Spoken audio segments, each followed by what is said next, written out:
Hello friend, good morning. সকাল সকাল উঠে আমি শেয়ার করতে পারিনি তোমাদের সঙ্গে কিছু। ফেসবুকে অনেকদিন ভালো কোনো ভিডিও দিতে পারিনি। এই যে তোমরা তো সবাই জানো যে মায়ের শরীরটা খুব, মায়ের নার্ভের প্রবলেম আছে, মায়ের শরীর খারাপ।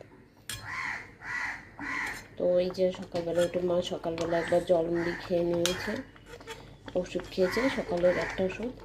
এবার এই ভারী খাবারটা খেয়ে একটা ওষুধ আছে।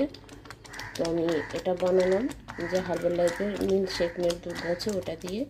তো এখন এটা খাবে, খেয়ে ওষুধ খাবে, দিয়ে কানে মেশিনটা লাগবে। তোমরা সব ভালো আছো তো? তো আমার ভিডিওটা ভালো লাগলে তোমরা আমার ফেসবুক পেজটা ফলো করে দিও, লাইক করে দিও, শেয়ার করে দিও। আর আমার একটা ইউটিউব চ্যানেল আছে, ফেসবুক পেজের লিঙ্কটা দেবো। তোমরা যাদের ভালো লাগে